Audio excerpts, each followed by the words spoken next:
બીજો ને તને આમાં પીવડાવવા આવ્યો હતો નકામો ફોગટ ડરપો આપતી તારા જેવા ના હિંમત અને કમજોર અહીંયા સુસાઇડ કરવા આવે તું સુસાઇડ કરવા આવે ને હે ને આ સટ્ટારી ગયો ને દેવ ચડી ગયું કે પછી પાપા ગાડી કે પછી ગર્લફ્રેન્ડ ભાગી ગઈ એ તને ખબર પડી ગઈ ને તું ગાંડો છું હે આ ગામ છે લીધી હેરાન બગડામાં આ ઊંચો પુત્ર પાસે આ ઊંડી ફીણ પાસે શું કરવા આવ્યો ચાક ચાક ચાક હું ગાંડો નથી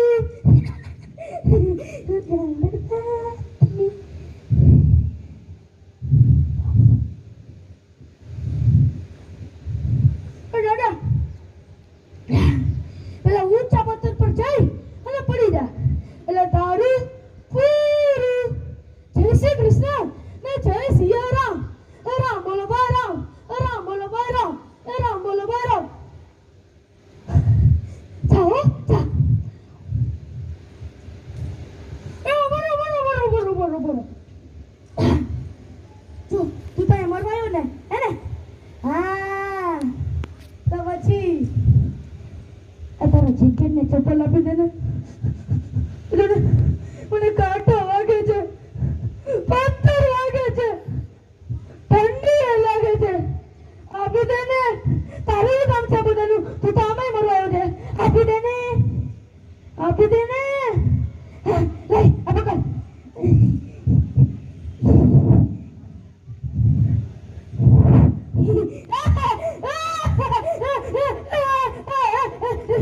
મને ચપ્પલ અને જેકેટ મળી ગયા મને કાંટા નહીં વાગે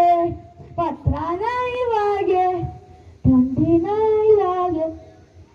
મારી બહુ દે જા મરી જા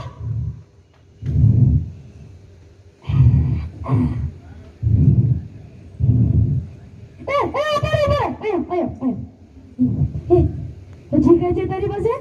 પૈસા મોબાઈલ મને મારી જા મને તો શું કામ કરે છે તું પેલા ઊંચા પથ્થર પર જાય અને ઊંચા પડીશ ને તું ક્યાં ગયો તને ખબર નહીં પડે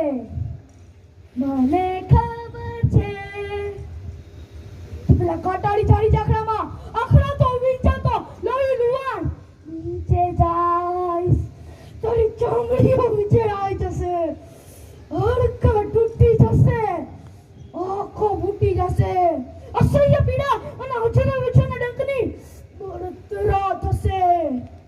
આંખો અંધાપો લોહીમાં તરબો તું છેક નીચે પડીશ એનું માથું ફૂટી જશે અને તું મરી જઈશ અને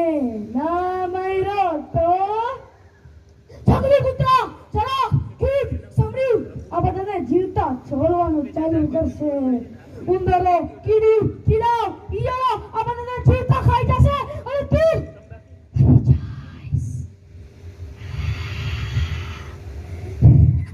મરી જઈશ તું ગયો ને और तो नहीं मर ने अब तो पाछो ले जाइस लोग आवाज करे છે એ મરવા આવું એ આપે પછી ના મરે અને આપેલું બધું પાછું લઈ જાય લે રાતે જતો તારો સાથ લે તાર ચપ્પલ ભાગ દરબાગ બાકી હું તને ખીણમાં ફેંકી દઈશ ભાગ દરબાગ ભાગ કા તો માર કા તો ભાગ આયા ભાગી ગયો પ્રીતિ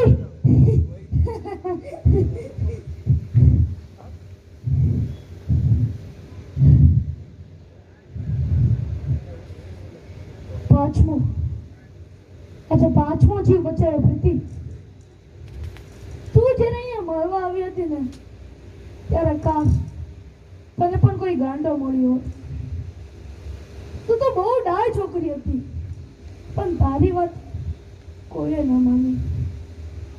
ગામના 5 ડાય લોકોએ પણ તારા ઘરવાને ખૂબ સમજાવ્યું. મેં પણ ઘણી આજીજી કરી, પણ ડાયાની વાત કોઈ નથી માનતો. પ્રીતિ, ત્યારથી જ મેં નક્કી કરી લીધું કે હવેથી આ પથ્થર પરથી પડી દે, કોઈ આપણી જેમ જુદા નહીં થાય. એટલે જ અહીંયા હું રોજે ગાંડો બનીને આવું છું. પણ તને પણ ખબર છે હું ગાંડો નથી, છતાં હું ગાંડાનો રોલ ભજવીને લોકોને ડરાવીને મરતા બચાવું છું. કેમ કે દયાની વાત કોઈ માનતું નથી. દયાની વાત